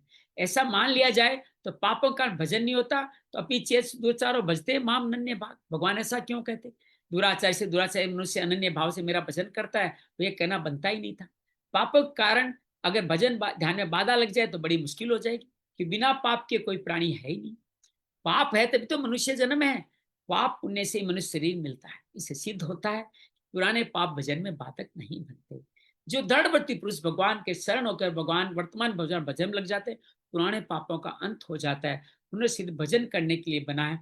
जो शरीर तक भजन बाधा हो, ऐसा कभी संभव हो ही नहीं सकता। तो मनुष्य शरीर भोग योनि नहीं है, इसको कर्म योनि कहा गया। संतों की वाणी सिद्धांत मनुष्य केवल भगवत प्राप्ति के लिए, जो पुण्य के कारण अनुकूल परिस्थिति आती है, पापों के कारण प्रतिकूल परिस्थिति आती है, ये दोनों ही केवल साधन सामग्री है। इन दोनों में से अनुकूल परिस्थिति आ जाए, सुख का सदुपयोग करे, दुनिया की दुखियों की सेवा करे, और प्रतिकूल परिस्थिति आ जाए तो सुख की इच्छा का त्याग कर दे। ये साधक का काम। जैसा रोटी खाने को सूखी मिले ना, सूखी रोटी खा ले, यही सुख का त्याग ही तो प्रतिकूल परिस्थिति को सामना करने का विधि है। ये दोनों ही परिस्थितियां साधन सामग्री हो जाएगी। अनुकूल परिस्थिति में पुराने पुण्यों का नाश होता है। जब अनुकूल परिस्थिति होती है तो पुराने पुण्य खत्म हो रहे हैं, ये घाटा हो रहा है। अनुकूल परिस्थिति में कुछ न कुछ चुकाना पड़ता है। क्या चुकाना पड़ता है, पुराने पुण्य चुकाने पड़ते हैं। और भोगों में फंसने में क्या चुकाते हो, पुराने पुण्य। और जब आप जब दुख में होते हो तो प्रतिकूल परिस्थिति में पाप चुकाते हो, पाप खत्म होते हैं। तो इस हिसाब से देखा जाए तो प्रतिकूल परिस्थिति ज्यादा अच्छी है, पाप खत्म हो रहे हैं, और पुण्य काल स्थिति में पुण्य खत्म हो जाते हैं। परिशिष्ट का भगवान यही है, भगवान के सम्मुख होना बड़ा पुण्य है, क्योंकि सब पुण्यों का मूल है। सन्मुख होई जीव मोहि जबहि, जन्म कोटि अग्ना सही तभी। भगवान से मुख होना सबसे बड़ा पाप है, पाप का मूल है। इसलिए भगवान 4 तरह के चतुर्विद्या भजनते माम का कहा। राग द्वेष से मनुष्य संसार की तरफ खींचते हैं। राग होता है, दूसरी वस्तु में द्वेष रहता है, तो मनुष्य किसी वस्तु के सम्मुख होता है, किसी विमुख होगा।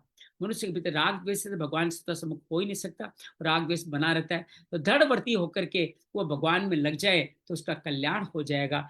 3 बातें साथ में देगा। आरंभ में कही, मया सक्त मना मदासरा यो कुंजन। उसी बात को उपसंहार रूप से आगे के 2 श्लोक में करेंगे, जहां हमारा अध्याय 7वां संपूर्ण हो जाएगा। तो थोड़ा समय जरूर लगा, लेकिन बड़ी मजा आया, बड़ा आनंद आया। मैं अंजलि से कहूंगा कि आप हमारे एक श्लोक का बल्कि आप ही मुझे एक अकेले एक गुरुदीपी यात्रा में तीनों श्लोक का भावार्थ हमें बता दीजिए। तीनों श्लोक का भावार्थ क्या हुआ, आपके ने क्या समझा है, वो हम सबके साथ आप शेयर करें।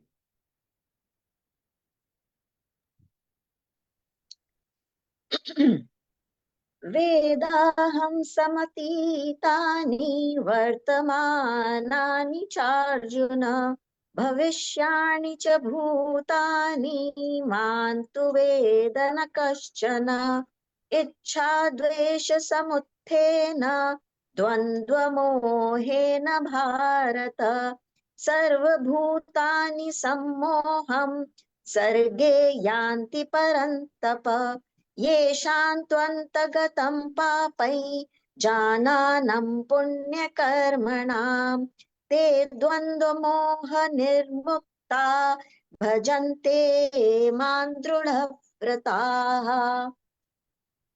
क्या कहते हैं भगवान तीनों श्लोकों में? तो ये तीनों श्लोकों में, इसमें 26वें श्लोक में भगवान ने अपनी सर्वज्ञता